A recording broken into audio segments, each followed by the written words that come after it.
The Fat Controller's engines love their work. Gordon likes pulling the express. Thomas likes his branch line. And Percy likes taking the mail. But none of them likes being a middle engine. It's no fun being stuck in the middle. One morning, Percy was cheerfully collecting coal trucks from the smelter yard where Harry and Bert worked. They like to play tricks on steam engines. Percy didn't want to fall for their tricks again. But before he knew it, he was stuck in the middle. "Oh, bother!" chuffed Percy crossly.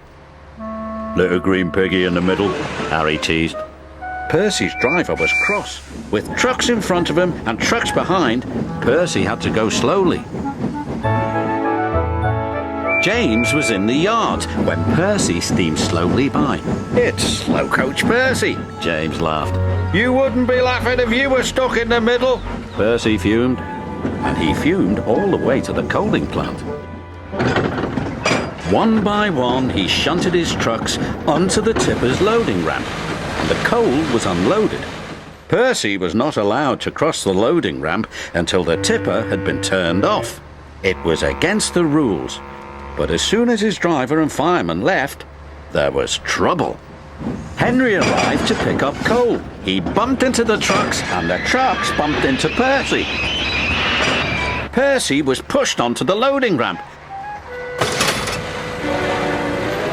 "Help!" cried Percy. "I'm not a truck!" But no one heard him. Percy was hoisted up, tipped over, and brought back down again.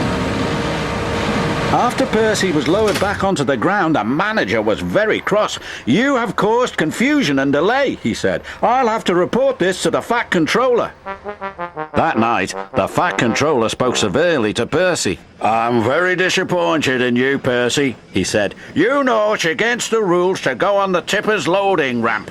"Sorry, sir," Percy said sadly, "but it wasn't my fault. It's because those diesels made me a middle engine." "Nevertheless, you will shunt trucks in the yard until I can get to the bottom of this." "Pa," said James, thinking no one could hear, "I could handle those diesels with bent buffers and a busted boiler." "Then you will do Percy's run to the smelter." "Yes, sir," said James. The next day, James arrived at the smelter. He was determined not to be tricked by Harry and Bert. "Hello, James," oozed Harry. "Can't I learn a thing or two from those who know?" "Just get my trucks ready and stay out of my way," puffed James importantly. "Yes, sir," Bert chimed greasily. James cheerfully backed up to his trucks. He was certain he had fooled Harry and Bert, but he was wrong. "Little red piggy in the middle," chortled Harry. "Just like Percy," jeered Bert. "I am not like Percy," puffed James. "I am not a middle engine, and I'm not moving." And he didn't. When the Fat Controller heard the news, he sent Percy to fetch James. This made Percy happy.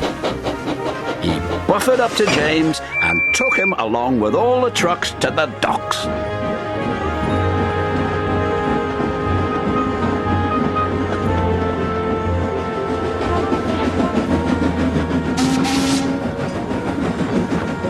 "Right on time," said the manager. "But what is that big red engine doing in the middle?"